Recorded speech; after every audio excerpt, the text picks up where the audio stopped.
Donna Helena was 65 years old and had the strange feeling of having lived several lives within one.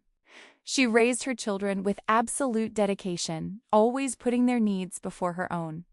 She woke up early, went to bed late, took care of the house, schoolwork, scraped knees, and the hidden fears in each of their hearts.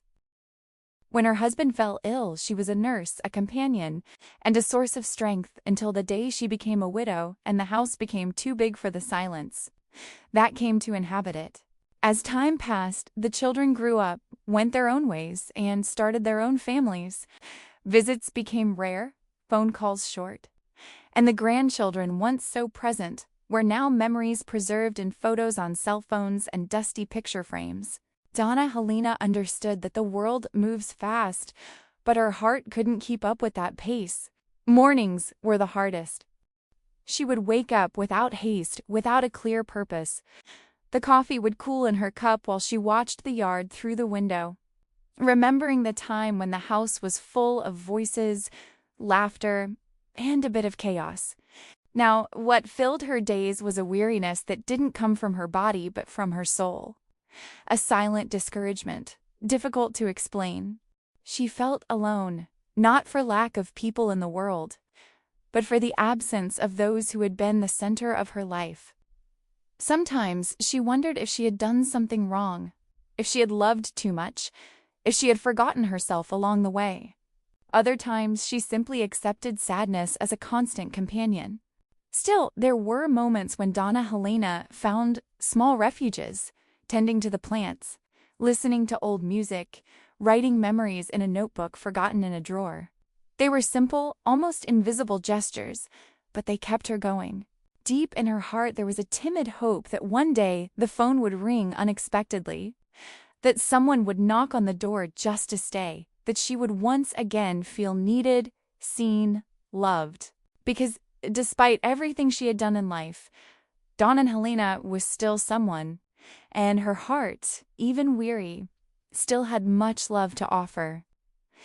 Donna Helena's days began to resemble one another, like repeated pages of a book she already knew by heart. The clock seemed louder than the very silence of the house. Each tick-tock reminded her of the time that passed without asking permission, taking with it visits, hugs, and even the feeling of belonging. There were nights when she would sit on the edge of the couple's bed, still mentally calling out her husband's name, forgetting for a moment that he was no longer there.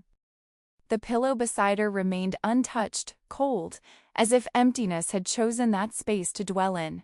She cried softly, not out of drama, but out of exhaustion. An old, accumulated cry from someone who had been strong for too long. Holidays were the cruelest of times. Birthdays passed without cake, without singing. Mother's Day came with quick messages, full of affection, but empty of presence. The grandchildren grew up at a distance, and she could tell by the tone of their voices and the photos they sent, faces that changed without her being able to keep up. Donna Helena began to feel invisible, not because no one saw her, but because no one seemed to have time to truly see her. The woman who had once been the pillar of everyone's support was now just the mother, the grandmother, someone always remembered but rarely sought out. And deep down, what hurt the most wasn't the loneliness, but the feeling of having been left behind after giving everything she had. There were days when she thought that sadness would be the final chapter of her life, that her story was already complete, and that the rest would only be waiting.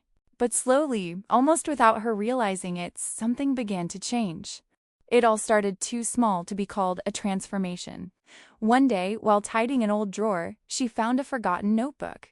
In it were dreams she had written before becoming a mother, before becoming a wife. Simple words, but full of a will to live.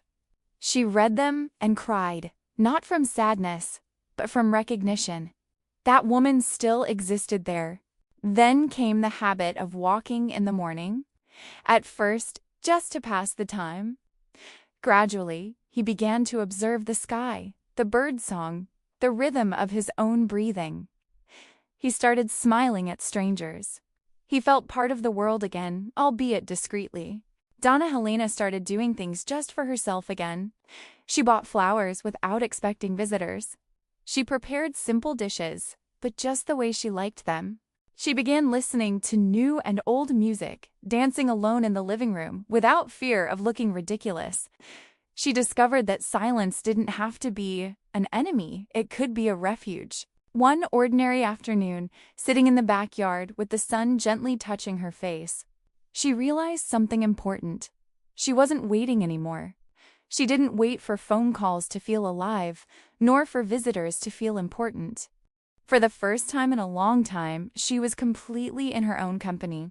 The children moved on with their lives, the grandchildren grew up, but Donna Helena no longer felt abandoned. She understood that loving doesn't mean disappearing inside the other person, that caring for everyone shouldn't have cost her self-neglect. She rediscovered herself, not the young woman of the past, but a wiser, kinder, freer version of herself. A woman who learned that her own presence is also a home.